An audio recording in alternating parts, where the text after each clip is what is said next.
Our planet's story is one of intricate connections and delicate balances.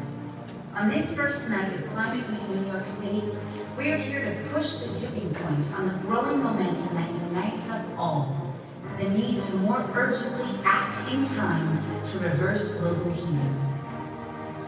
Welcome to Up2Us2023, A Better World is Possible, where some of the brightest minds and advocates for our world's future come together. We are joined by a filmmaker, a scientist, an entertainer, educators, journalists, and movement builders who are laser-focused masters of the power of storytelling and communication, building the will to solve this challenge. Among the breakthrough leaders we welcome tonight are Dr. Kate Marvel, climate communicator and NASA scientist, and now senior climate scientist at Project Broadband. Sage Lenny, educator, activist, one of Time Magazine's 2023 Next Gen Leaders, and founder of Sustainable and Just Future. Bill McKibben, legendary climate leader, author, professor, movement builder, and founder of both 350.org and Third Act. Varshini Prakash, movement builder, political climate activist, and executive director of the Sunrise Movement. Scott Z. Burns, award-winning producer, director, screenwriter, and lifelong climate storyteller. Interview by Andrew Refkin, environmental journalist, educator, and author. Hank Rogers, tech entrepreneur, philanthropist, environmental activist, subject of Apple TV's Tetris, and founder and chair of Blue Planet Alliance. Wawa McKinney, Rhodes Scholar, climate writer, and founder of Black Girl Environmentalist. Anika Larson, Tony Award nominee, Broadway Green Alliance champion, the creator of the Broadway Law to Save the Planet. These storytellers are here to share with us and build on the growing momentum of our collective will to act, because together we can solve the climate emergency. But will we solve it in time? Will we take the hero's journey?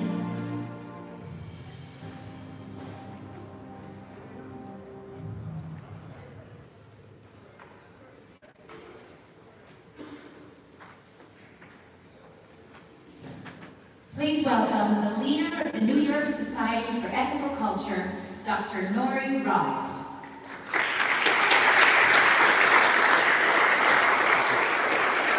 Good evening. It's my honor to welcome you to Up2Us2023. And you can find out more about the New York Society for Ethical Culture at our website, ethical.nyc.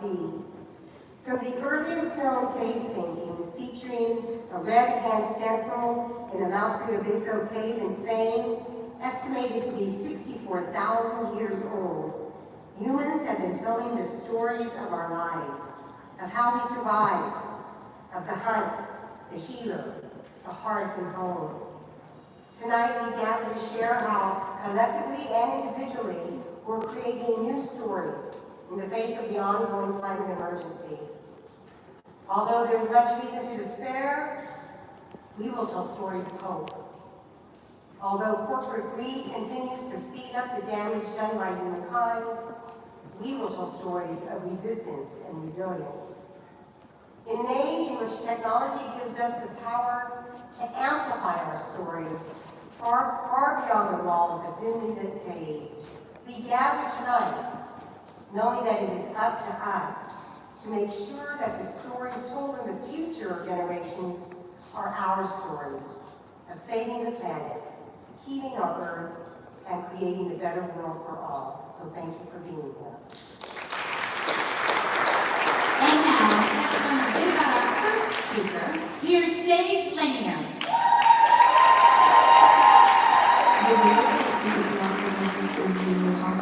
It sounds as though it's too late, there's nothing we can do, and humanity is completely doomed.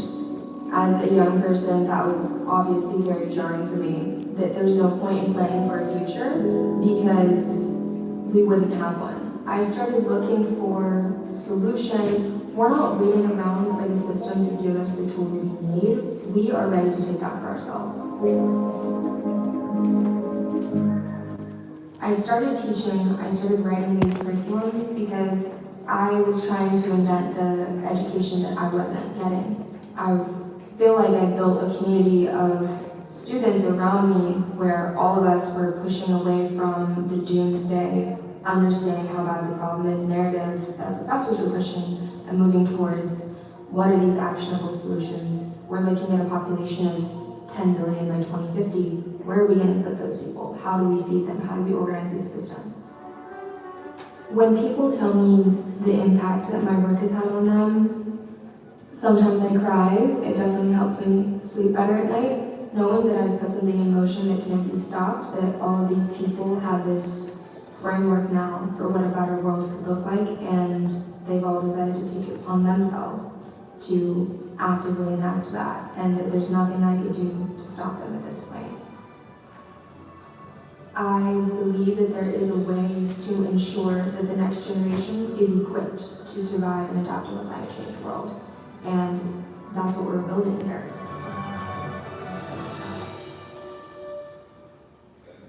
Please welcome Sage Lenya.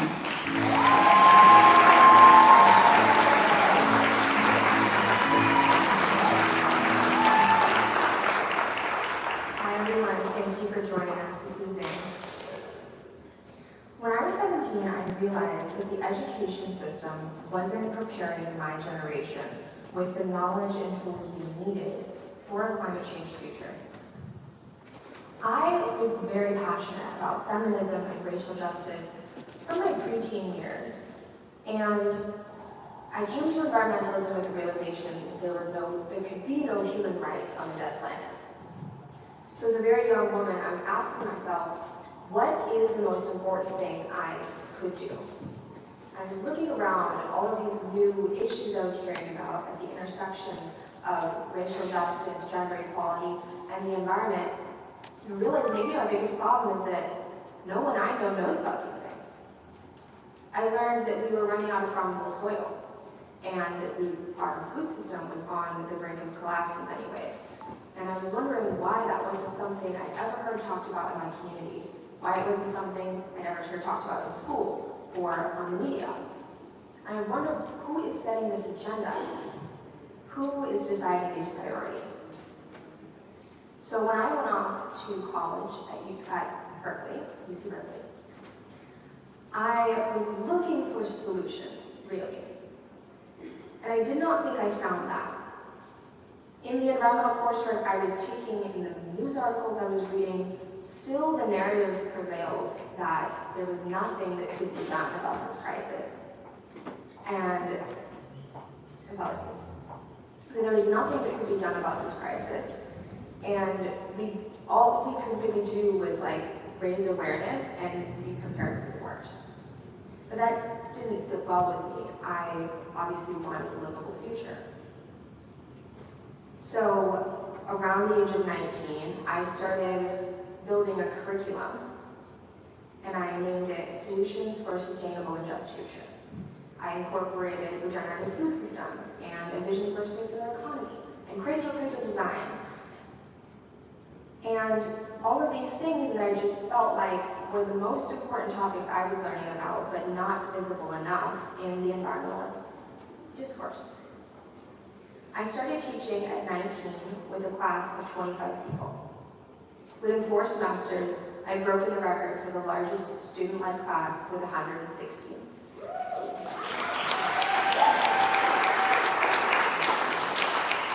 And the next semester, I doubled it for 300.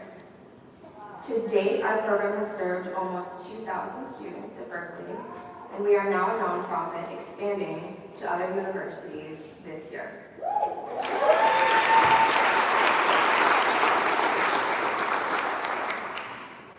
Ecological education is a right, not a privilege.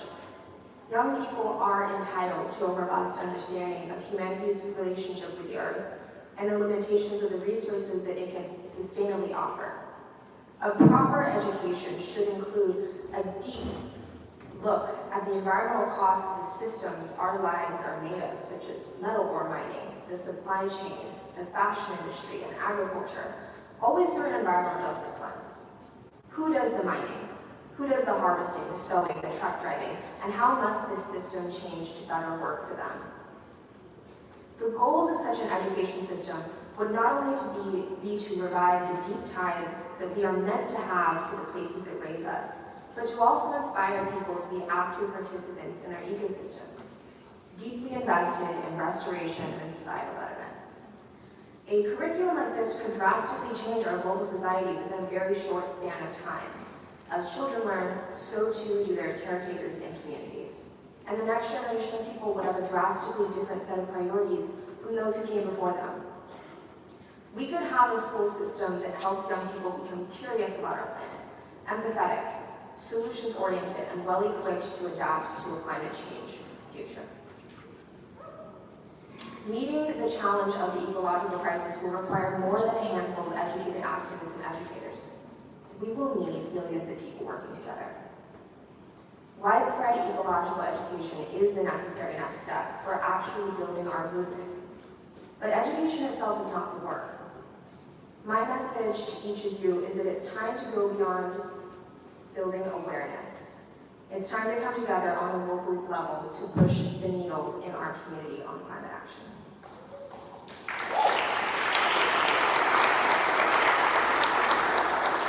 If food waste contributes 8% of emissions, then we're going to need millions of climate activists advocating in local and national governments to build industrial compost infrastructure.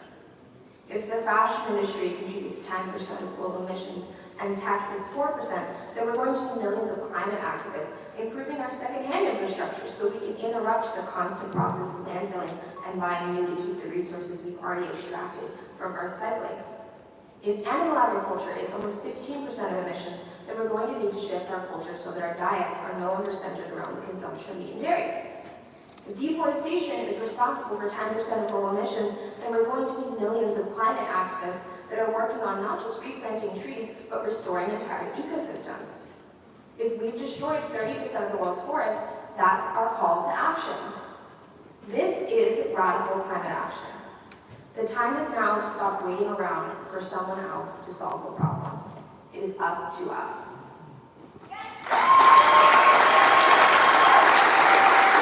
Please welcome former NASA climate scientist, author, and now lead scientist at Project Drawdown, Dr. Kate Marble.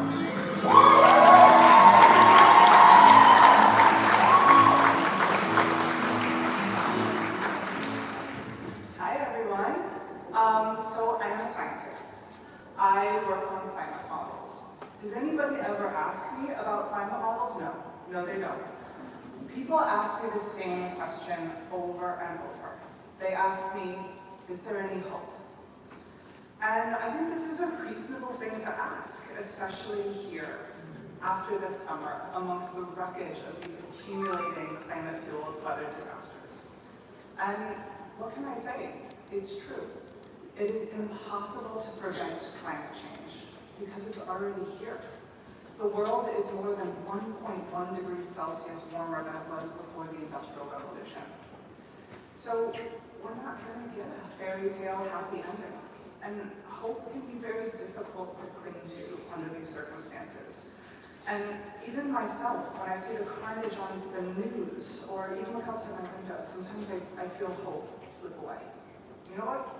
Fine. Abandon all hope. We never needed it anyway, because we have something much better than hope. We have certainty. We are more sure that greenhouse gases are warming the planet than we are that smoking causes cancer. There is no mystery here, no supernatural force, no asteroid hurtling towards us that we are powerless to stop. Greenhouse gases cause climate change. They are emitted when humans burn fossil fuels, make polluting materials, and farm in unsustainable ways. Stop doing these things, and climate change stops. This is physics. If you want hope, just make it yourself. So, what is the hope?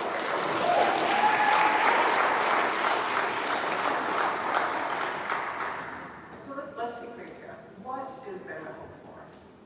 The time for global warming is gone. It's passed a long time ago. So from a climate perspective, all that we can do is minimize the damage as much as possible. But the IPCC is correct when they say every tenth of a degree matters. Every ton of greenhouse gases that we do not emit, that matters. Now, I want to be clear, these temperature targets we're all talking about are not set in science. They are targets set by human beings. We are not doomed if the planet warms by more than 2 degrees Celsius. We are not saved if we stay below 1.5. But right now, it looks like 1.5 is the best that we can do. It's going to be a broken world. It's going to be a hot world, a dangerous one. This is what happens when human beings change the atmosphere. There is no hope in climate models. But I'm here to tell you that is the wrong place to look for it. Because climate models run on stories. If you take history and you translate it into atmospheric concentrations, you have a story that can be fed into a climate model. And since the Industrial Revolution, the story has gone something a little bit like this. Humans want things. We want food. We want warmth. We want electricity. We want emotion. And the way to get these is to cut down forests, burn fossil fuels, and release vast amounts of greenhouse gases. This is a true story. It's history written in the atmosphere. Humans made choices. These choices emitted things, greenhouse gases, but also pollutants like aerosols, ozone-depleting substances. And if you tell this story to a model, it will tell you a true story in return. If you tell the story of history to a climate model, it will tell you the story of warming. And right now, the story of the future that we tell to the climate models continues like this. More people, more things, fewer forests, more fossil fuels dug up from the ground and burned. And when you tell this story to a climate model, it tells you one in response. The world gets warmer, the world gets more chaotic, sea levels rise, extreme weather happens, people suffer, and people die. So this is the future that we have written. No one lives happily ever after. But you know what? That's the first draft. And I am writing a book right now, and let me tell you, the first draft of anything is always really bad. Editors exist for a reason, and that's us. We can move the words around, we can write new ones, we can cross out the bad things with ink and replace them with something better. And in doing so, we may find happiness, we may find joy, purpose, even hope. We can make a world that we can look forward to. We can make a cleaner world, a safer world, a greener and more verdant world, a more just world. There is still time to do this. So it's true. To stop climate change, we have to do something that no one has ever done before. But that is what happens in every story. At least every story we're telling. Thank you.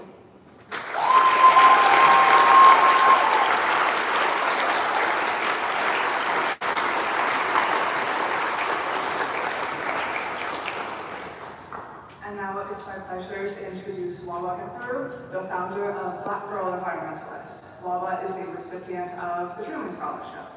Wawa is a recipient of the Udall Scholarship. Wawa is the recipient of the Rhodes Scholarship. And I'm so excited to talk to her about this very special moment that we're in. So please welcome to the stage, Wawa.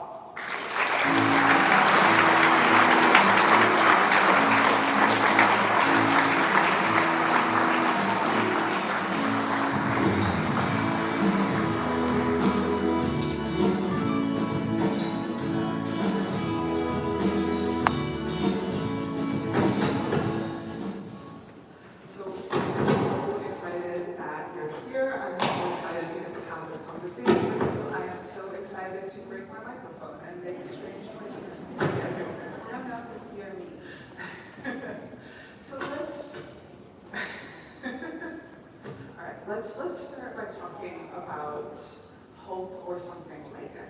So when we talk about the future, what is it about the future that you're fighting for, that you're the most excited about? Oh my goodness, that's a great way to start the conversation. First, hi everyone. I'm going to preface this and say that that I'm like coming into this. My train was delayed 3 times. I'm coming here from Philadelphia, so like I'm a little like overwhelmed, but super excited to get to talk to someone that I looked up to for years, and I never in my life cards thought I'd get to have a conversation with you, let alone in front of tons of cool people. So I just want to hold that and let that be where it is for conversation. But in regards to what exactly I'm hopeful for, there's so many things I'm hopeful for. There's a saying that I like to, there's this way to like frame the climate crisis, and it's around this idea that we are experiencing a once in a species long opportunity. An opportunity for us to restructure our world into one that we've never seen before, into one that our ancestors dreamed for. And that's really exciting to me. I think oftentimes the conversation around climate can be very doom-ridden, very apocalyptic, and obviously there is some truth in that. And there's also the reality that we need to incorporate the whole story, which is the fact that we are still in the writer's room. We are in the defining decade. And what if we get it? That's kind of the framing that I feel like we need to be leading into more. And the things that I'm excited about is honestly life where people can live a life beyond survival, where folks are able to live out their dreams, where folks are able to, young people aren't being the ones having to be climate activists. Young people can be young people. And I think leading into the radical imagination of all the beautiful aspects of the world that we've never seen before is something that's really hopeful and seductive to get people into the climate movement. Oh, totally. So why Black Girl Environmentalist? Tell me a little bit about it. Yeah, so Black Girl Environmentalist began in 2021. That's when we officially debuted. And funny enough, we started out as an Instagram page. I know, funny, Instagram page, nonprofit, very Gen Z, very meta. And honestly, when I look back at my experience in the climate movement, so I started when I was 15 years old, I think there were several moments and experiences that seeded this idea that took root in 2020 and thus into the debut of 2021. And the core reason was because I was experiencing a lot of unfortunate dynamics in the climate movement. When I joined, environmental justice was not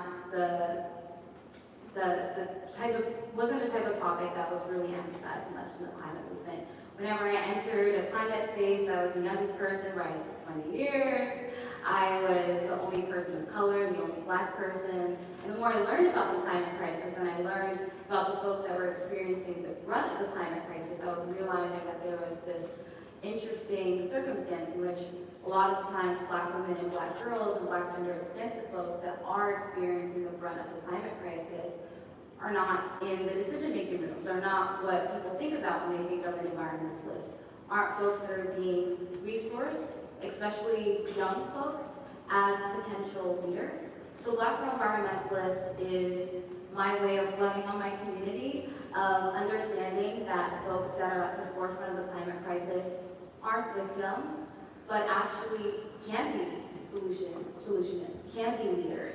And so Black Girl Environmentalist is really working to resource and support emerging climate leaders of color through 3 impact areas. The first is through jobs development, the second is community empowerment, and the third is narrative change. To really ensure that Black women and Black girls and Black gender expansive folks can truly reach their full potential in climate leadership. Because when we have a climate movement and climate leadership that looks like all of us and represents all of our interests, then we actually have the potential to solve this thing. That's amazing. Yes.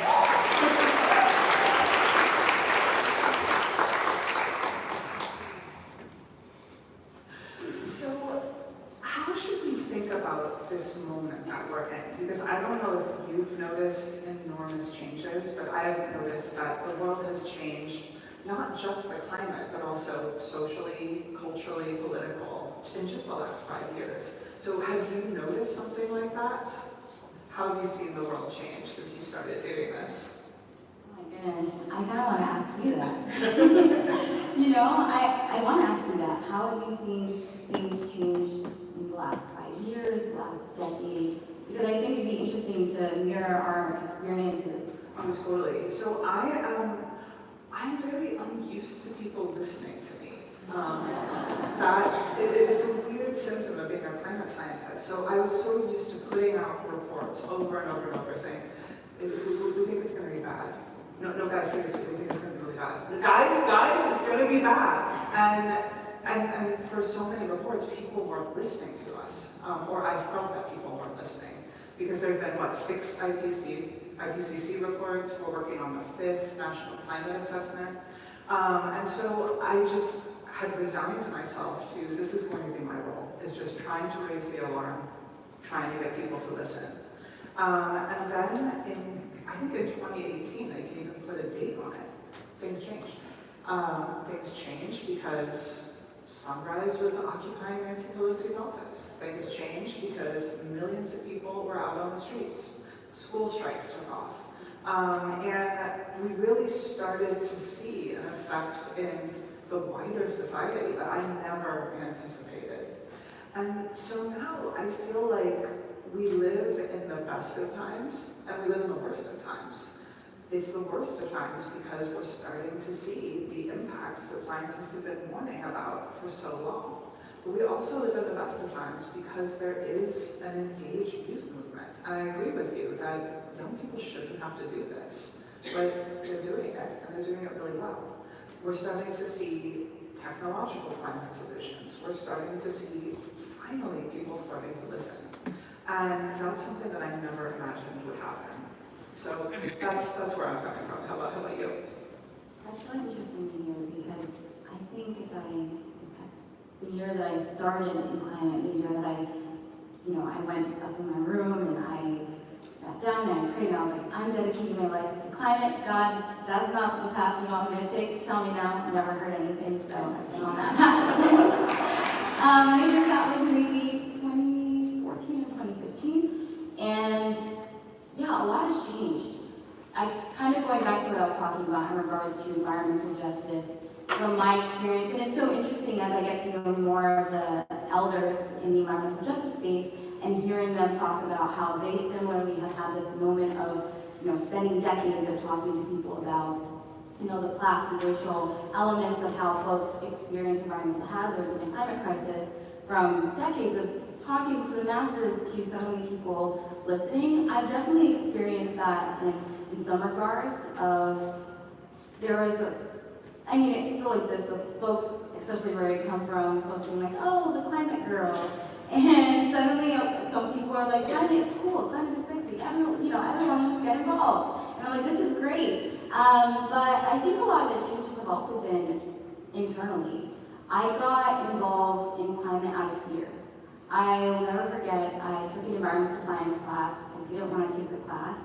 And I had a fabulous teacher who totally changed my framing around climate. Climate went from being this issue that felt very out there in the Arctic, something that I cared about but wasn't proximate enough for me to want to have the same amount of inertia as other issues that I felt like were more upfront and personal to me. But then I began to realize that the climate crisis actually was already being faced or being experienced by marginalized folks and folks in my own community, and I was really angry and I was fearful. And that powered me for a couple years, and then I burned out. And when you have a 19-year-old burning out, you know that is not a sustainable pathway towards action. And I started realizing and reframing and honestly learning and leaning on a lot of the words that have been left behind for us by civil rights leaders, by writers like Toni Morrison and James Baldwin, folks that in their day, they were writing about a world that didn't exist, right? They were fighting for a tomorrow that wasn't promised, very similar to what we're fighting for today. And I began to reframe this moment that we're in as, oh, we're actually not reinventing the wheel. All this, the words of wisdom that we're seeking already exist through the wisdom of those that have come before us, and that's something that I took a lot of refuge in. And then also I began to realize that all of the complicated emotions that I was having in regards to the climate crisis, the fear, the grief, the hopelessness, all these emotions that I had framed as being ugly and bad, were actually really powerful because they were grounded in radical love. And when I began to reframe them as not being a closed door, but being an entryway, that completely opened the door for me for more sustainable action and also leading on community and connecting with folks on that level. Because I think there's a lot of, I think oftentimes in climate spaces we don't talk about how it makes us feel. And once I started to do that, I was able to reach parts of myself that I never had before. That's amazing.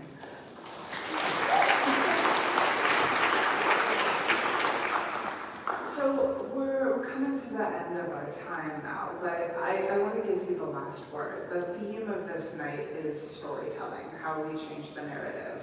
So how do we change the narrative? What do you want to leave the audience with? That's a great question. How do we change the narrative? We have to tell the full story. Like I was saying before, climate, environmental space has for so long really struggled with only telling the apocalyptic, doom-ridden side of the story. And the reality is that, as Audrey Lord said, we don't live single-issue lives. The full truth is that there's a lot of positivity, there's a lot of climate hope out there, there's a lot of climate optimism. And there's tons of people around the world, like you, like so many people in this audience that are doing the hard work every single day.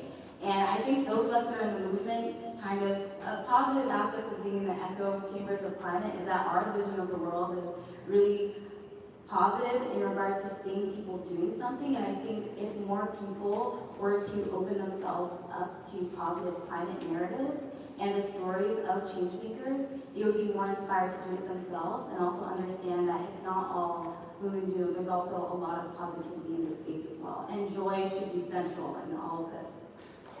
All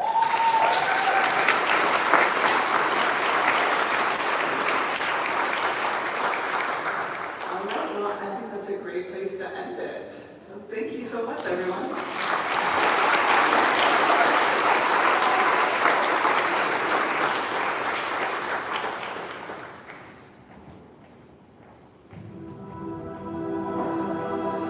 Human history is the story of one terrible catastrophe after another.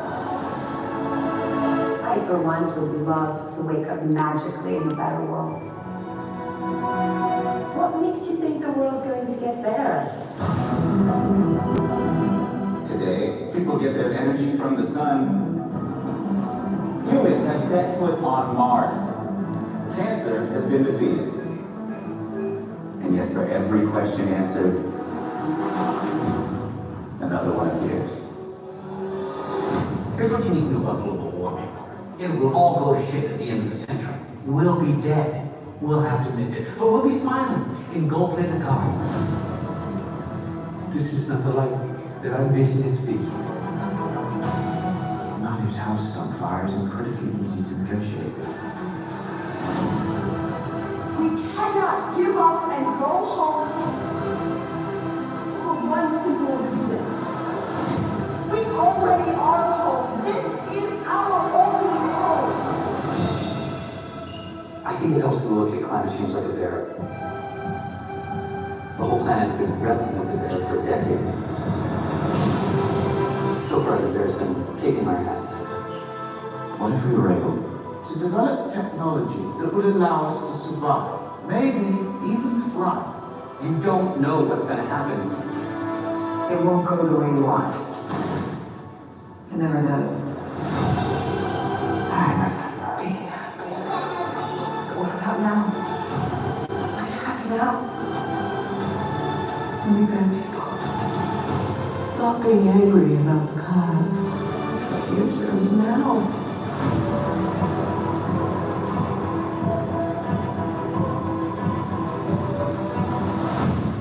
Miami is dangerous. Your mother's moving with her sister in Chicago. Thought you hated your sister. It's too hot out to hate people these days, Marshall.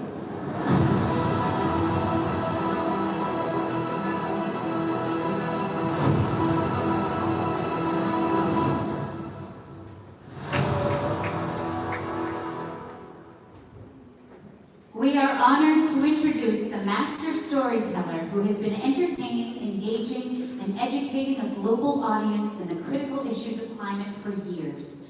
Welcome producer and creator of the Apple TV Plus series Extrapolations, writer of Contagion, and producer of An Inconvenient Truth, award-winning screenwriter and director Scott Z. Burns.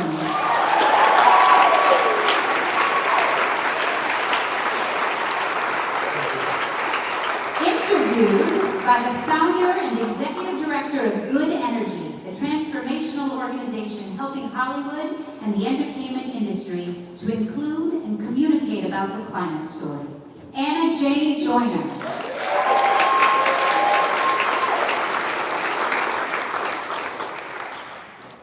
So, you're not Andy Revkin. I'm not Andy Revkin. Andy Revkin, I think he was trying to actually create his own episode of Extrapolations this weekend in Maine. So he sent this. He was sort of hurricaned in and couldn't be here, but he wanted us all to see this.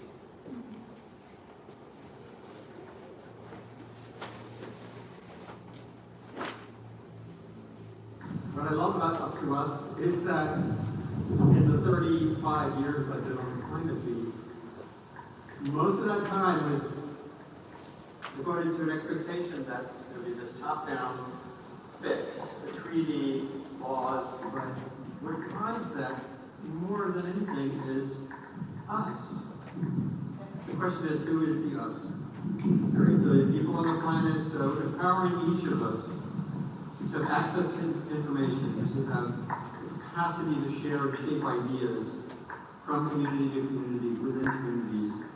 Those are the sources of progress on both energy transition and shifting to a more resilient life within the climate system. And the way that that works out best is if we all wake up each day, at least part of our time is devoted to making sure, to looking around for vulnerabilities and opportunities in your communities. So that's my message here from Wabanaki Territory in Maine, and I wish you all well.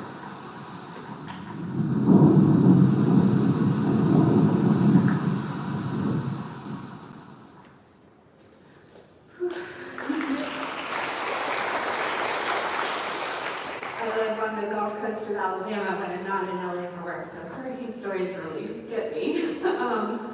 But I'm so honored and excited to be here in conversation with you. You're one of my favorite climate storytellers, and I'm curious, I've heard, well, first of all, we should say that Extrapolations, Apple TV has opened Extrapolations up for everyone to watch. It is free and available, so you don't have to be a subscriber, so we're really grateful, and you guys should check it out. It's for the whole week for Climate Week.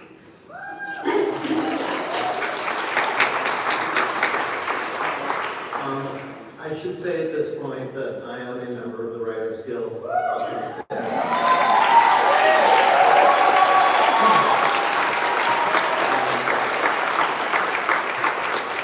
Thank you. So I do want to recognize that Apple did a really cool thing by making the show in front of the paywall.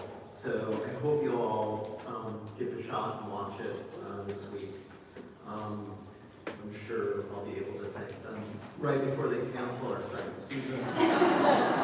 So, anyway, that's what I have to say about that, and thank you for supporting the Guild.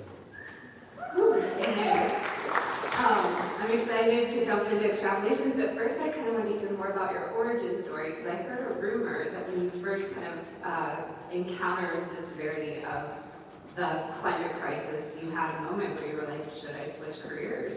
And I'm wondering, we're here this week, there's all kinds of amazing policy wonks and politicians and activists and campaigners. Why do you think storytelling is such a critical component of all this? Well, I wasn't as smart as Sage or Wawa, and I started down the sort of path of advertising after college. And at one point I went to Alaska to clean otters, and I came back and I didn't want to help corporations tell their narratives anymore. And so I got very involved in Earth Day that year, and I met Dennis Hayes, who was one of my heroes. And I said to Dennis, I'd like to quit my job as a copywriter and come and work for you and help. And he said, please don't quit. We do not need any more people making phone calls. What we need is for you to stay where you are. Stay where you are. Figure out what you can do from where you are. You don't have to change jobs. For this to work, you have to be able to make a difference from the job you already have. And that was really wonderful advice. I ended up quitting anyway. But anyway, that was sort of the big pivot for me. And we're so glad that you stayed in the storytelling field. So on extrapolations, one thing that really struck me about some of the reviews is that people assumed it was a worst case scenario, but it's actually exactly where we're headed right now. And I think as many of us have encountered in the climate movement, and Kate and Wawa talked about a little bit beforehand, there's this kind of dichotomy of like doom versus hope, and there's a lot of pressure to only tell hopeful stories. But there's also a lot of really interesting research coming out. Like Yale just released research that distress is actually quite a big motivator for action. There's a new study out of Norway that links anger to 7 times more to activism than the emotion of hope. I'm reading a great book called Bittersweet about how it's actually sadness that most connects us to compassion and connection. So we really need all of the feels, and extrapolations, doesn't shy away from the darker and harder parts of this. And I want to hear why you decided to kind of go what you call the messy middle route. Yeah, I think everybody here, everybody who I've ever met, everyone has a different horizon for climate change. If you're someone who has grandchildren, it may be their lifetimes. If you're someone who is in a frontline community and is struggling to put food on the table, your event horizon is tonight. And so it's important when we think about climate change to recognize that it means something very different to people in frontline communities in New Orleans than it may mean for affluent people in the Hamptons. And there is no one story. And this is an important thing because, when people talk about being a single issue voter, and they will give me shit for caring about, the climate. Caring about the climate, as both Sage and Wawa just sort of explained, means you care about a lot of issues. It is not a single issue. It is the most important issue that we all face right now. And so what we wanted to do in our show is explore as many different styles of story and as many different kinds of stories. So we deal with species extinction, we deal with geoengineering, we deal with agriculture, we deal with pretty much every aspect. And we tried to make the first episode not so far in the future that you can dismiss it. It's only like 14 years from now or 15 years, which I chose because it's the same amount of time since I did an inconvenient trip. So this is about my lifetime. It's about Wawa's lifetime and everybody else's. It's about all of your lifetimes. This is not something that we can talk about anymore as happening at the end of the century, right? It's happening in the next couple of years, and it will continue to happen, as Dr. Marvel said, for the rest of your life. And more important than hope to me is choice. We get to decide, we get to choose what version of the world we're going to spend time in. So hope is great. A friend of mine sometimes accuses a lot of people about talking about hopium. I think I know what that means. I think you need a plan. We need a plan. And I think it's really inspiring to see people here with plans. And our show kind of looks at that. But yeah, we're looking at the messy middle because before it gets apocalyptic, before it turns into Cormac McCarthy's The Road, it's going to get messy and it's going to be everything that Dr. Marvel just told us it is. But we can decide still how bad it gets.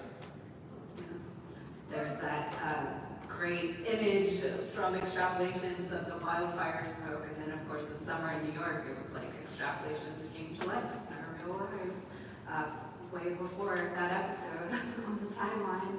So I'm curious, one of the things that I just love that I think is really the great power of storytelling is taking these huge esoteric ideas like biodiversity and making them just very, very personal. And the episode with the whale and the mother really brought that home for me, because I've thought a lot about a lot of different angles of climate, but biodiversity wasn't one that I really emotionally kind of grappled with.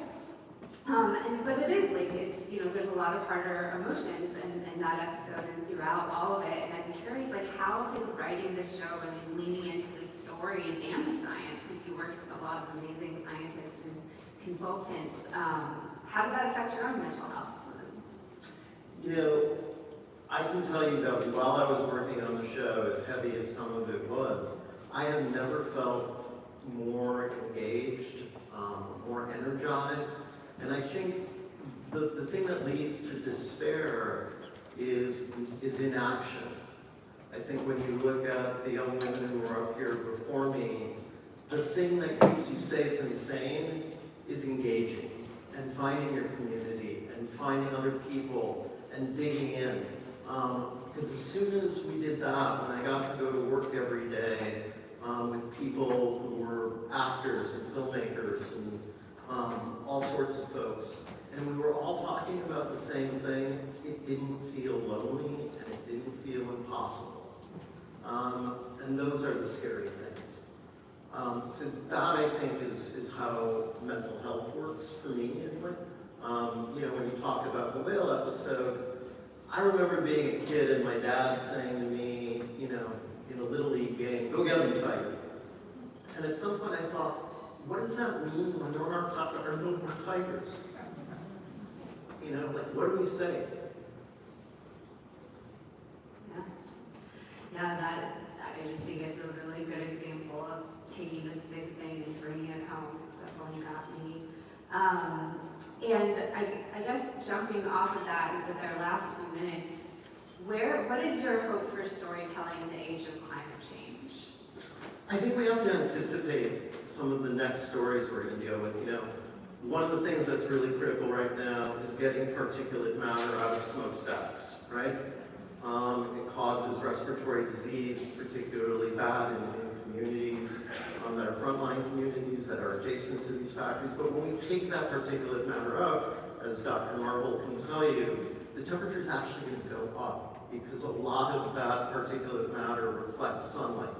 If I'm wrong, I hope you'll tell me later, but that's my understanding. And so we need to be prepared to counter that narrative. How are we going to tell people, hey, it's okay that it's getting warmer, we need to do this? Because the thing that is happening is we're giving usually people of color respiratory diseases because they're the people who live next to those factories, and we have to stop that. I'll give you another example because I'm wearing the shirt. Like the UAW, part of this strike is about electric vehicles. And electric vehicles require fewer parts. That's going to mean fewer jobs. There are certainly people on the political right in this country who are going to make hay with that. And we need to be prepared to counter those narratives.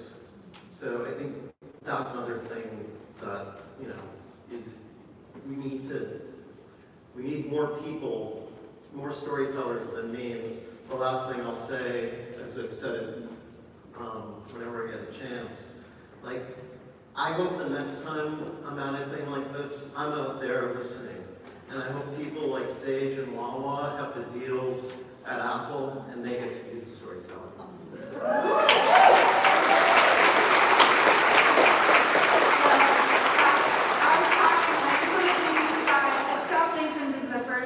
Television show that really centers climate change, and the amount of courage that it took to make the show, to get Apple to make it, it's really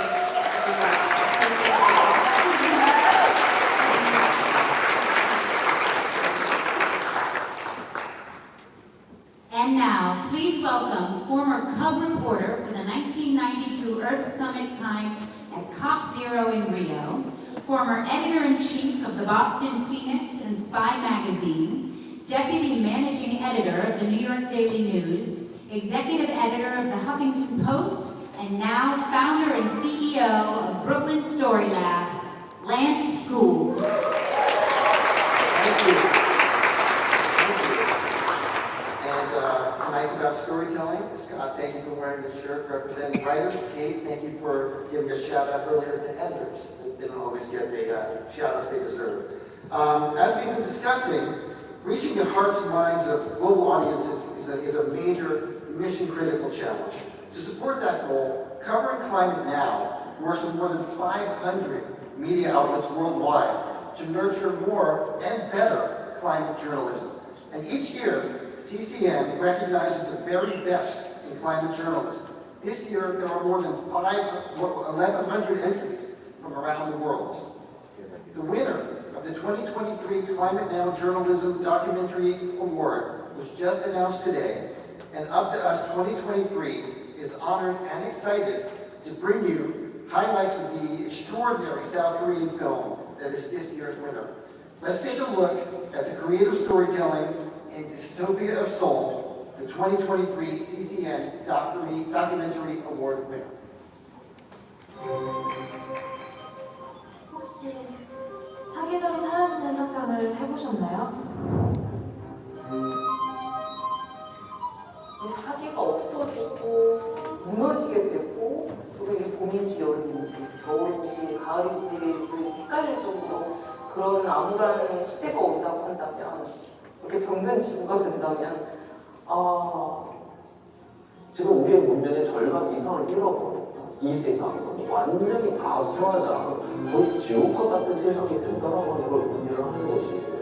지금 우리 상식으로는 상상할 수 없는 그런 세상이 오겠죠. 2050년 서울의 사계는 어떤 모습일까요? 이것은 음표로 쓰인 기후변화 미래전망 보고서입니다.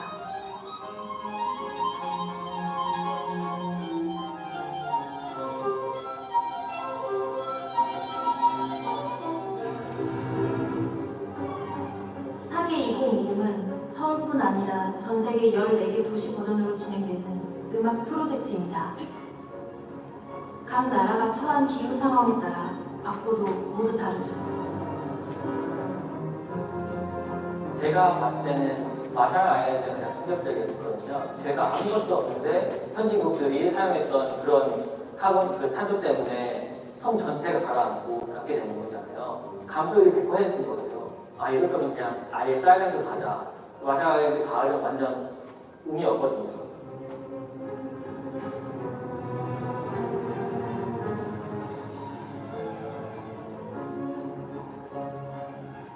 1725년 비발디가 써내려간 찬란했던 사계절은 이 무대에서 사라져버렸습니다.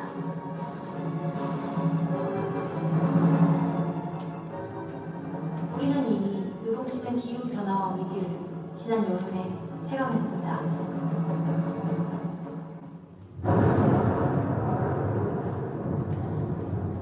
바로 서울의 한복판에서 말이죠.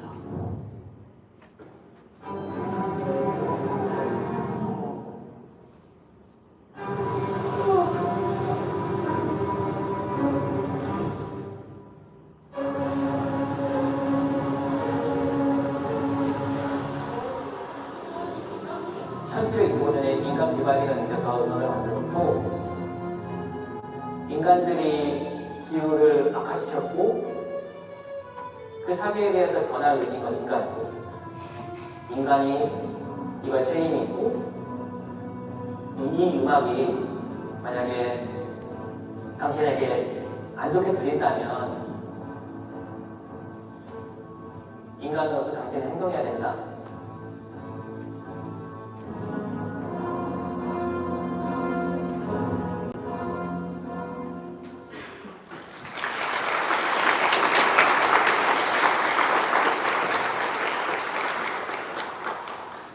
I saw this film earlier today, and it's just such an incredible way to reimagine Vivaldi, and also just a stark reminder of where we are in the timeline of the crisis. And now it is my pleasure to present the CCN Best Documentary Award for Miss Sung, the head and senior producer of Dystopia of Seoul. She's here with some of her colleagues from South Korea. Please welcome them.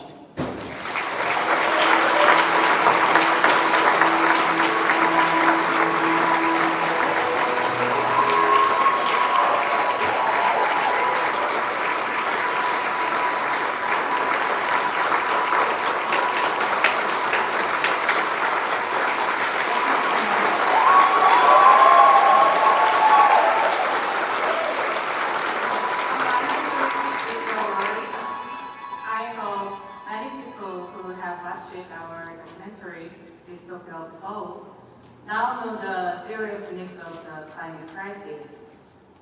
We can create change and act together to save the earth for the next generations to come. I didn't do it alone, so I'd like to thank all the STEM members, especially to the two colleagues here.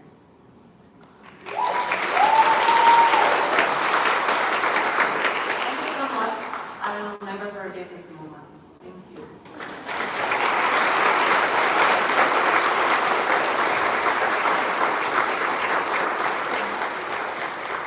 Few have done so much for so long and stayed so true to the course.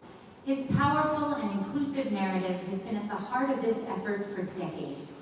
Please welcome author, educator, movement leader, and mentor to so many, Bill McKibben.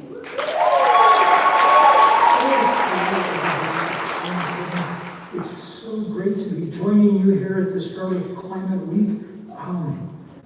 We've come through the big march, and now much to be done, and much of it being done by the amazing people who are there tonight. I see my old friend Varshini, and Dr. Kate Marvel, and Scott Burns, and Hank Rogers, and on and on and on and on. It's an amazing list. And in a sense, I'm not sure what I have to add, except that perhaps I can do a little bit of,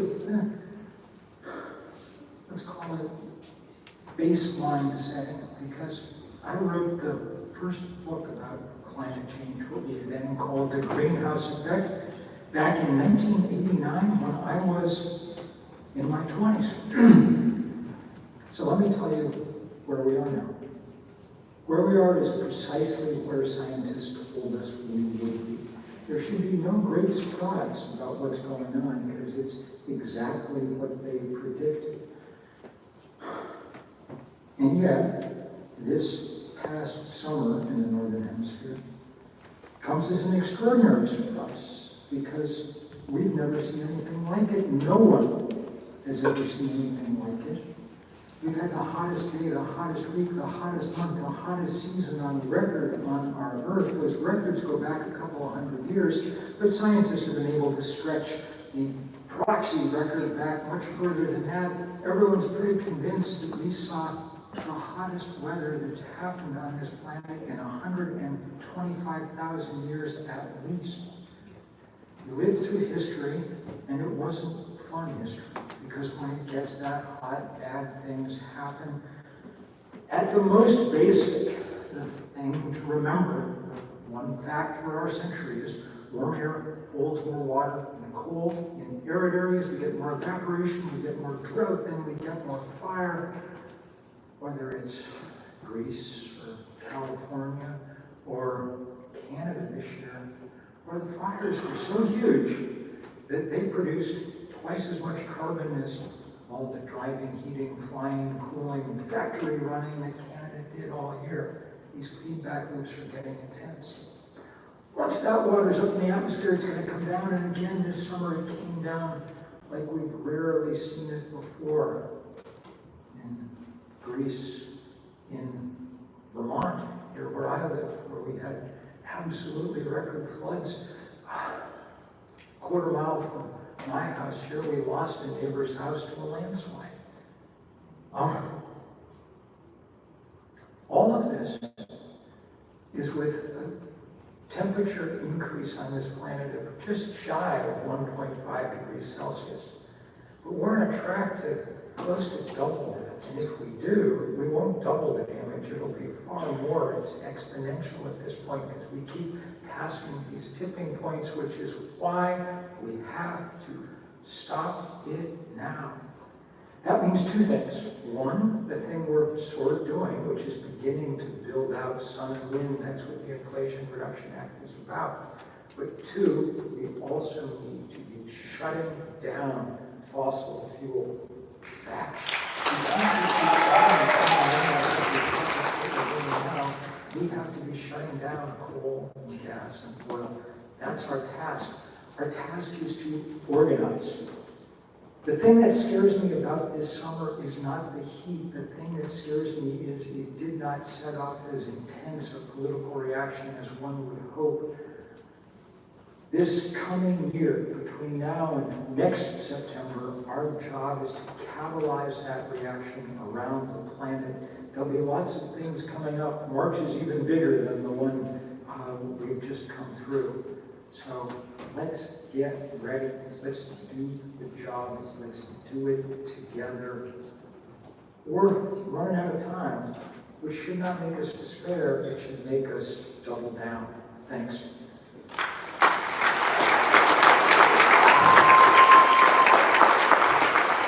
Absolute legends. I'm so happy to be here tonight. I'm also very happy I didn't drop that award that I gave out earlier. That would have been terrible. You may have noticed the climate clock when you walked into this event. A similar one was carried by scientists in yesterday's march and the climate events throughout the city, or the huge one in Union Square. There are now clocks in 50 plus countries being used by grassroots activists, ministers, mayors, and presidents. They all work in unison, naming the problem and the solutions that we must pursue, giving us a clear mission of what we need to do and by when. But it is much more than a clock. It is a growing global network of activists putting pressure on their governments. By building people power, it's having a notable impact on decision makers. Recently, the clock struck a dramatic milestone when it counted down beneath 6 years.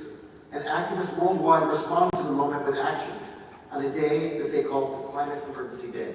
Let's take a look. Activists are gathering around the world this weekend to mark Climate Emergency Day. The climate clock ticked below the 6 years for the first time today. We are burning fossil fuels, which is causing climate change and causing these horrible impacts across the world. And we're still doing that. And we are, in fact, those emissions are going up. And so the numbers are still ticking down. Must begin the just transition to renewable energy.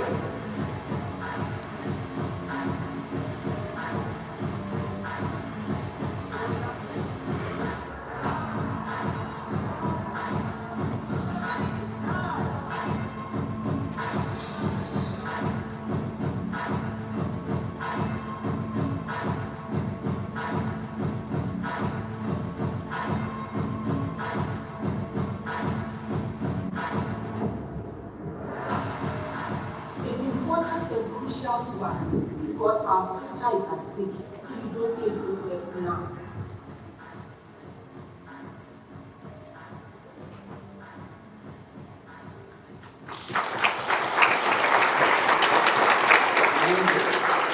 The power of grassroots activism and technology combined. And now let's welcome back to the stage Dr. Kate Martin.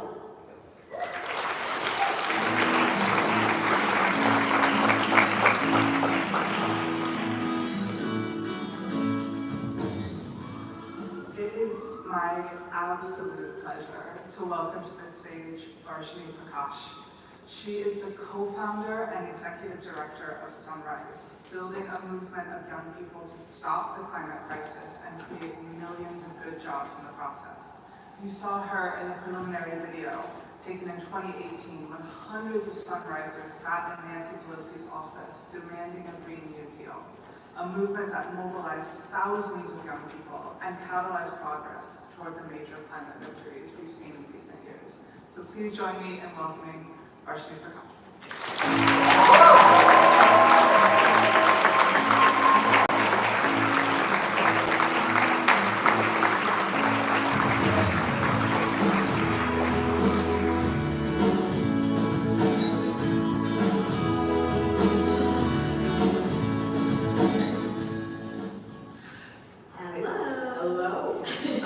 I don't usually get starstruck, but I feel a little starstruck right now, I'm just saying.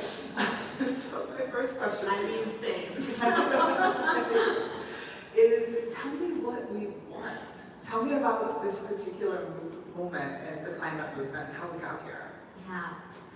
I mean, I love that we're talking about stories today because I feel like the story of the climate crisis has changed so dramatically in the last 5 years. It's hard to overemphasize how marginal climate was 5 or 6 years ago.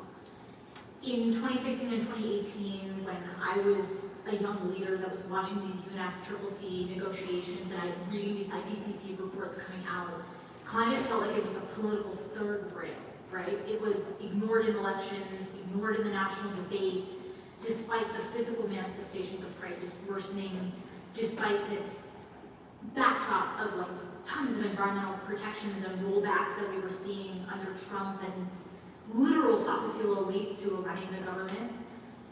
And now, 6 years later, the political consensus has just transformed. We are seeing Joe Biden, who years ago I think wouldn't have been my #1 choice for a climate champion, is speaking like a sunriser. When I think climate, I think jobs. We are making tremendous progress on ending the divide between creating jobs and economic prosperity and stopping climate change, which was really a fallacy that was perpetrated by the fossil fuel industry to hinder progress. We can take care of workers, we can employ millions of people, and we can decarbonize our economy.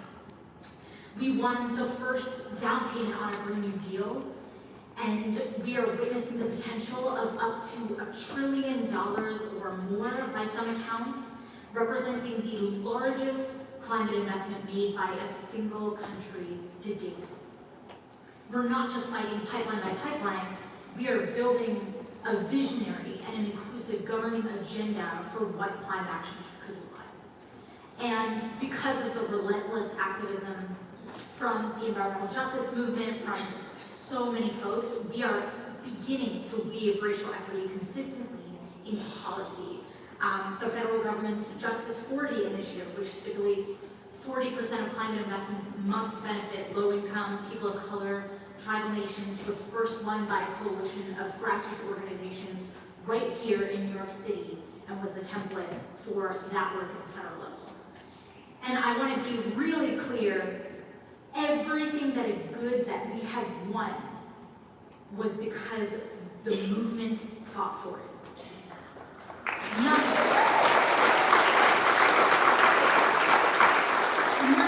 like quite literally none of it would have happened without movement.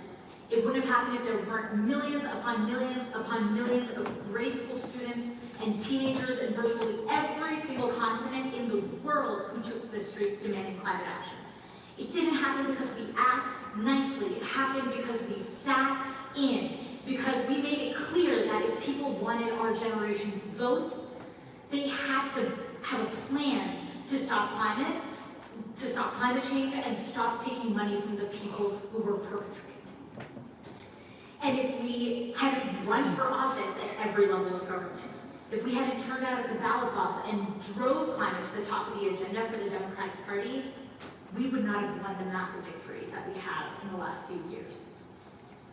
So I just want to be clear, it's the job of movements to organize people and inspire a nation to its greatest potential, and to make what appeared politically impossible, politically inevitable, so that the world that we lived in 5 or 6 years ago, that I was feeling so much despair and anger and frustration, I still feel a little bit of that now, but it is unrecognizable from what reality was just a few years ago.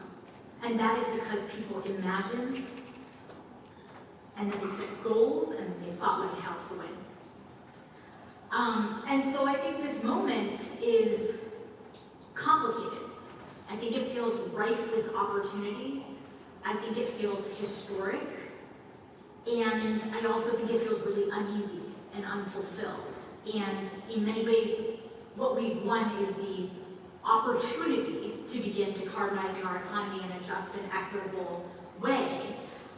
And now there are a whole set of debates and challenges for how we do it.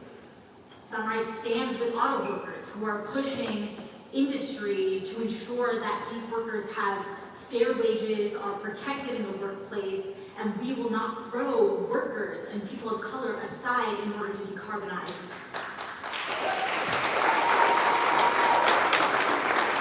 I think it's a critical juncture because there is such little faith in our institutions right now, and it is imperative that government shows that it can, and and should work for people.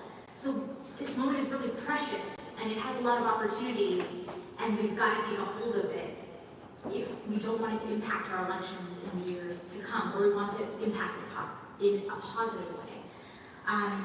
And we still need programs that will help young people, like a civilian conservation corps that could employ hundreds of thousands of young people to do the work of averting climate catastrophe.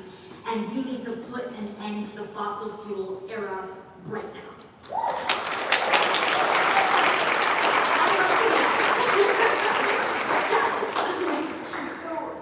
You've mentioned a lot about millions of people and building really diverse coalitions of young people and auto workers and environmental justice communities. And something that I think about a lot is that climate change touches the lives of literally every person on Earth. And not all of them agree on everything. So I was wondering how you approach the task of building a movement that needs that diversity, how you remain open to criticism and improvement without losing sight of your fundamental core principles. Yeah, I think we knew from the jump that our efforts needed to animate and create a way for them to feel inclusive of as many people as we possibly could. And I really believe in the importance of an ecosystem and not monoculture in our movement. I think we need the pipeline activists. I think we need the labor union. I think we need indigenous leaders. We need parents, grandparents. We need an intergenerational, multimodal movement. And we need every single one of us to be engaged. I love what Scott said about where you are, finding your place, and using the power that you have to empower others and move in a direction towards climate action for all of us. And that does not mean that every single one of us needs to sit in a room together and make every single decision together, and that we have to agree all of the time. And I think it has felt really binary, like either we're at it alone or we're all in a room together trying to make a laundry list of every single issue that we have to take on together. So I think we need a flourishing ecosystem of strategies and tactics because our opposition is using every single tactic at their disposal. They're building a grassroots movement. They're engaging on the policy front. They're engaging in politics. Everything that you can think of that we are trying to build, we're up against a lot. I think we need efforts that are really focused and clear on their lane and purpose, so that people can actually opt in if they have alignment and opt out if that's not the political project that they should be engaging in. And I think that doesn't mean we avoid conflict. It's kind of the opposite. I think we need to become a lot better versed in tools that allow us to be in conflict.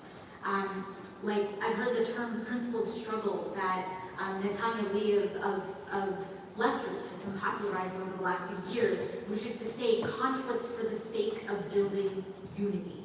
Conflict that is in service of building something, not breaking it. And we need to be open and available to feedback and accountability from people who are interested in building unity, not those who are just watching from the sidelines or don't have skin in the game. So I think we need to get a lot more skilled in how to have conflict, how to receive feedback, how to move, and how to be extremely clear about where we're going. This can't be like a shoot first, aim later situation because we don't have time. So speaking of not having time, time has this annoying habit of moving forward in a linear manner. And we are in a very special moment, and it will pass. So tell me what's next. Tell me what the work is still left to be done. Yeah, we're not finished, and not by a long shot. We have to decarbonize a lot more of the economy to avoid the worst effects of warming. And, as climate change gets worse in our country, and as the government takes greater action to stop it, we are seeing a tremendous backlash from a growing extremist authoritarian movement in our country.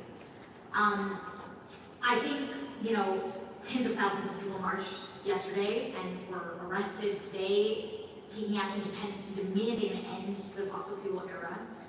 And it's not just for the sake of our climate. I think in the last few years it's become glaringly obvious the connection and this dangerous alliance between the fossil fuel industry and the erosion of our democracy. That is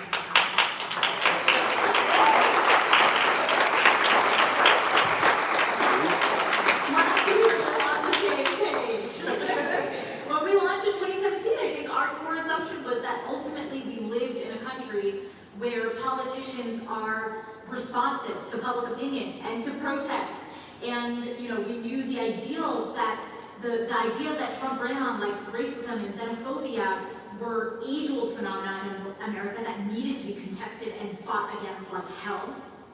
But I think we assumed that his impact on our democracy would be an aberration. And we were dead wrong.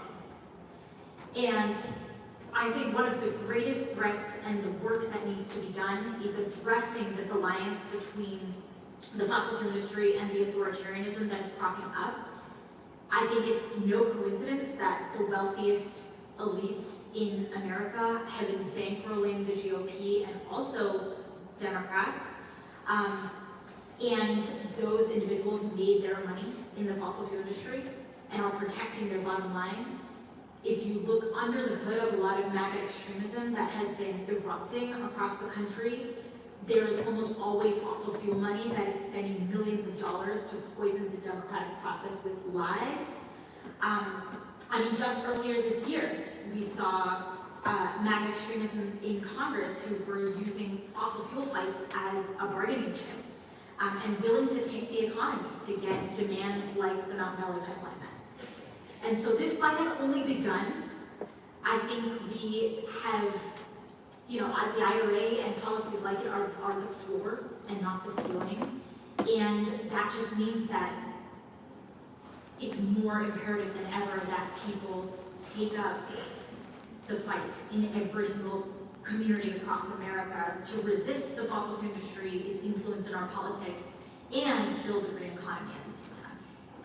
So it sounds like we have a lot of work to do. Should we go do it? Yeah. You guys in? All right. Thank you.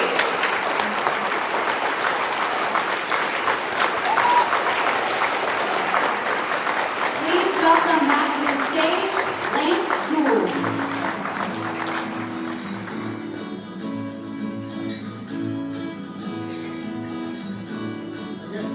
Is a legendary game producer and now a climate visionary. He first came to international attention when he delivered the game Tetris to the planet, a story captured dramatically in a film released by Apple TV+, which is the same network that's doing extrapolations. Earlier this year, also both came out in March.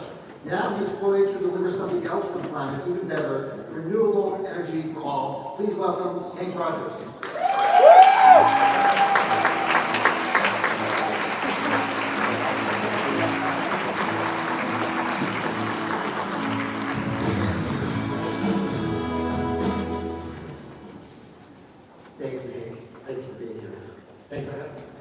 As noted in your introduction, you delivered Tetris to the world, but it wasn't long after that that you had an epiphany that puts you on another path. Tell us about that moment. Let me wind it back a little bit. So wrote in Japan in 1983. It became a hit. Found myself with a publishing team, and then I started traveling around the world looking for games to bring to Japan. I found Tetris at the Consumer Electronics Show in Las Vegas. How many of you have played Tetris, by the way? I apologize. Some people say it's a lot of waste of time, but I say it's mental exercise, and that's the reason you're also sharp today. So fast forward, I had a company that made games for mobile phones, and of course our main product was Tetris. And that period lasted from 2002 to 2005. And in 2005, I sold that company for more money than I ever imagined I would have in my life. And then I came to the conclusion that I wouldn't actually have to work anymore. That was sort of that kind of money. a month after I sold that company, I found myself in an ambulance with a heart attack, 100% blockage of the widowmaker. They call it the widowmaker because when it's blocked, you die. You know, pretty much, I recently talked to a nurse, she said like 90-something% of the people with 100% blockage die. So I'm in the ambulance, I'm on the way to the hospital for observation, and the siren goes on, and I know that something really bad is happening. I'm looking at the ceiling in the ambulance, the guy who's been talking to me is now in the cockpit radioing ahead saying, you know, get the operating room ready. And I'm thinking, first thing I was thinking, like, you gotta be kidding me, I haven't spent any of the money yet. But the second thing I said, no, I'm not going, I still have stuff to do. And in a bit of my mind, that I wasn't going to die that day. If I had to hold my breath for 15 minutes, I was going to do it. They're going to bring me back. Miracles of modern science. I have 2 stents. The doctor said, don't change anything. Don't change your diet. Don't change your exercise. Everything about your life is fine. You just had an anomaly. Some anomaly. I was 52. And if I had been anywhere except in that ambulance on the way to the hospital, I would have died that day. So I was fortunate. And well, I got to the hospital, they put me back together, and in the recovery room, I'm thinking, so what did I mean by stuff? Obviously, it was a moment, very strong moment in my life, near-death experience.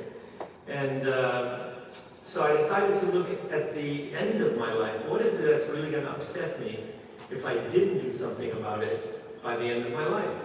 And I came up with my bucket list. The first item on my bucket list came to me in the back of the newspaper. This is Hawaii now. It's in the back of the newspaper by the obituaries. It's like a little article says, oh, by the way, we're going to kill all the coral in the world by the end of the century. And I'm thinking, you idiots, what are you talking about? I moved to Hawaii from New York City at the age of 18, spent a year on the beach surfing and diving. I love the ocean, everything about the ocean, and coral is an integral part of the life of the ocean. So I said, what's causing that? It's ocean acidification. And what's causing that? Carbon dioxide going into the ocean. What's causing that? We are. Okay, mission number 1, obvious. And the use of carbon-based fuel, and that is my first mission.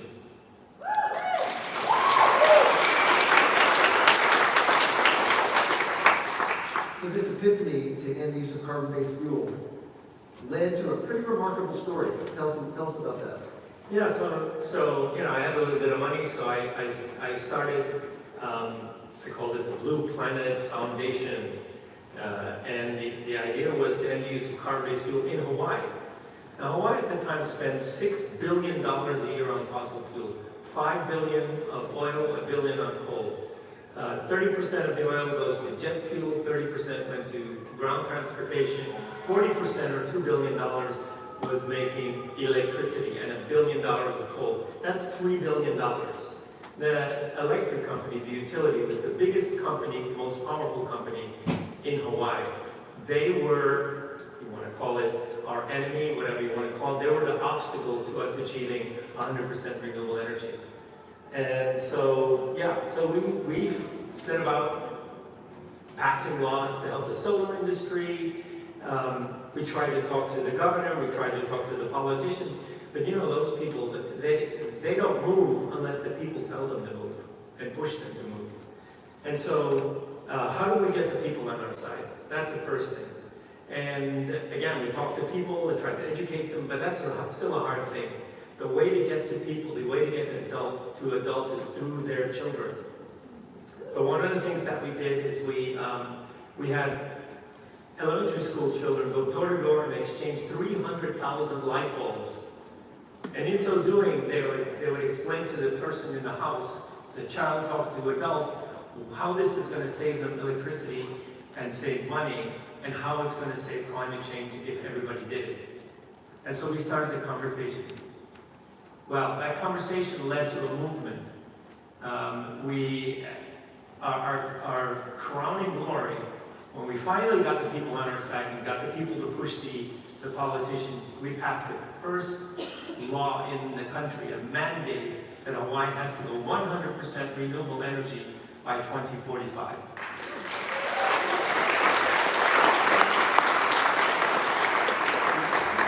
what that did is it changed people's thinking from, you know, should I be doing this, to how am I going to do this?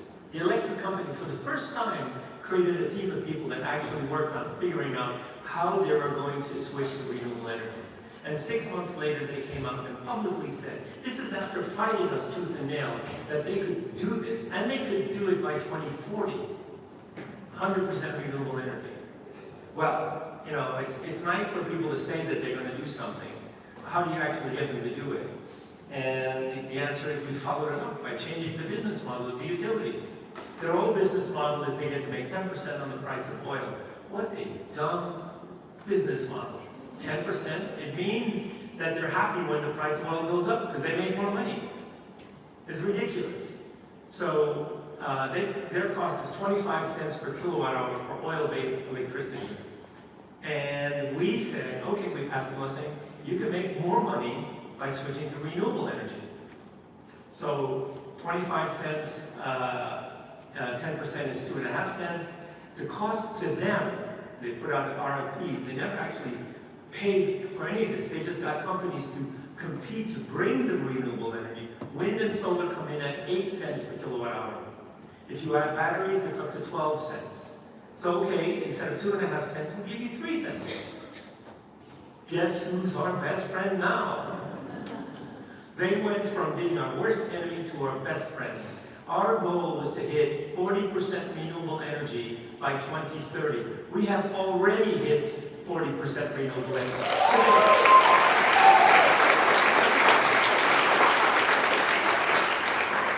It starts with the decision. It starts with the decision by the people, and then it moves its way up into the legislature, into the politicians, and then they make it. It's a decision. And don't ask your expert. I was on a panel once, and I said, we're going to go 100% renewable energy in Hawaii by 2045. The guy next to me says, I'm an expert in this field. This is what I studied from the University of Hawaii. There's no way we can go 100% renewable energy by 2045. I grabbed the mic and I said, well, I'm not as smart as this guy, so I'm going to do it anyway. And guess what? We are doing it anyway. And Hawaii is now not the only state that has such legislation. Now, 20 states have followed suit in some form or another, 2 or 3 U.S. territories. Right, so it's moved across the country, but just not enough. You know, if we get 100% renewable energy in all of the United States, we're only 6-7% of the population of the world. We have to fix the entire planet. So to that end, I moved back to New York, because I went to high school here, back to New York, started the Blue Planet Alliance, so that we could do what we did in Hawaii for the rest of the planet, starting with islands. So now we're converting islands.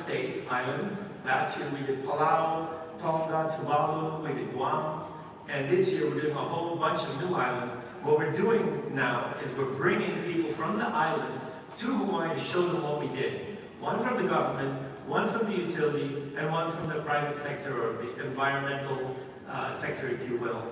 And we bring them to Hawaii and we expose them to the governor, who was the governor at the time, the head of the utility. This is all under the guise of a fellowship program. Yeah, we call it the fellowship program. We bring them to Hawaii and they're spending a week of intense training, if you will, whatever you want to call it. But I mean, it's so easy. Once you make the decision, everything else falls in place. And don't ask your experts, because your experts look at the past. They don't look at the future. And if you look at the past, yeah, of course we're never going to get there, because the rate of change is ridiculously slow. By creating this block of islands, you mentioned Tonga, Tuvalu, Guam, Hawaii, of course, some other U.S. states. Is this a part of a strategy to get a louder voice at the UN, building a block of UN member states? The UN is, I love the UN and what they've done for the world with bringing us the IPCC, which gives us the truth about climate change. But the UN, in their moment of glory, they passed the Paris Agreement. And first of all, the Paris Agreement doesn't go far enough. And is anybody actually on the Paris Agreement? There's a handful of countries. That's all. So it's not top down. The UN is going to tell everybody what to do. It's bottom up. We, the people, are going to tell our jurisdiction that we want 100% renewable energy, and it goes up. And at the end, I don't care if the UN takes credit for it, but I like the idea of having everything done by 2045, which is my date, which is the 100th anniversary of the United Nations. So let's get this done.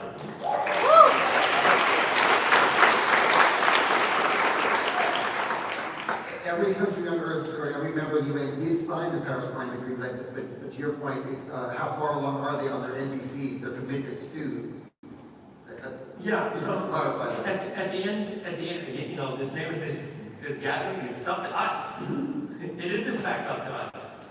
And we have to come to that realization. People ask me, they ask me this all the time, you have hope? And my answer is, no, I don't have hope. I have determination. Because we are going to get this done. We're going to fix climate change. We're going to fix everything that we need to fix in this. We're going to put back everything that we've stolen from nature and everything that we've broken. The vision of the Blue Planet Alliance is to create a world in which humanity and nature live in harmony. Full stop. And we're in the SDGs now, the Sustainable Development Goals. If I have my way, the next one will be the Regenerative Development Goals. We're going to fix everything.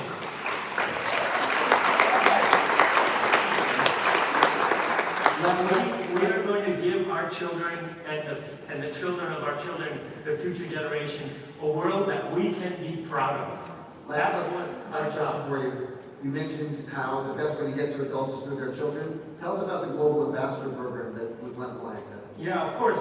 We have young people from every jurisdiction, everywhere we go. We enlist some young people because it's the young people that are going to get this done. They're not going to put up with this. I was a high school student in New York City. We demonstrated until we ended the war in Vietnam. We're going to end climate change. Young people are going to do this. Young people start as young as we can. Start with elementary school. Because they're going to be teenagers in 10 years. It's all young people.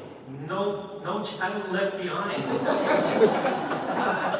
Well, thank you all for doing. If you learn more about what Blue Planet Alliance is doing, go to their website, blueplanetalliance.org, to learn more about the ambassador program, the fellowship program, and all this great stuff. Thank you. That's my answer.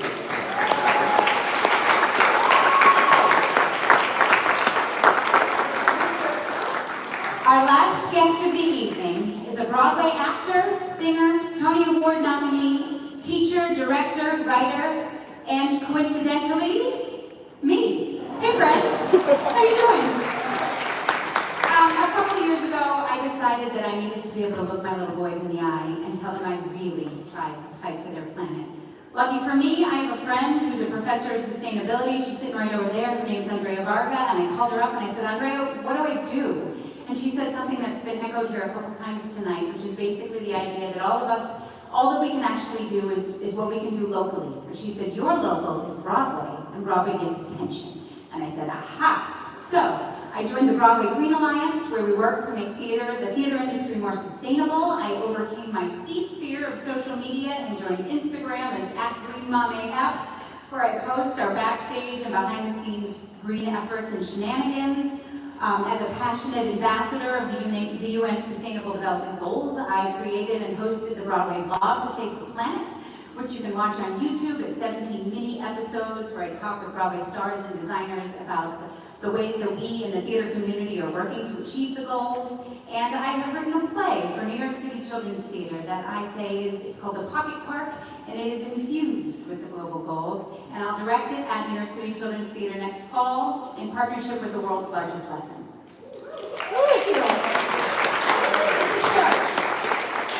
Okay, so I did a show on Broadway years ago. It was called All Shook Up, and it was a jukebox musical. It was the music of Elvis Presley set to the plot of Shakespeare's Twelfth Night, which sounds bonkers, yes, but I swear it was delightful. And it seemed entirely fitting to me to close out our evening with my favorite song from that show. So I'm going to ask my buddy and Broadway conductor and composer Daniel Green to come on up and join me at the piano. Oh, he's there already. He's magic. We have all been doing some really compelling and inspiring listening and talking tonight. And so now it's time to get out there and act. Get this done, as Hank said. So I'm going to sing the song not from the point of view of Elvis, but from the point of view of Mother Earth. Hit it, Dan.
Be friends together.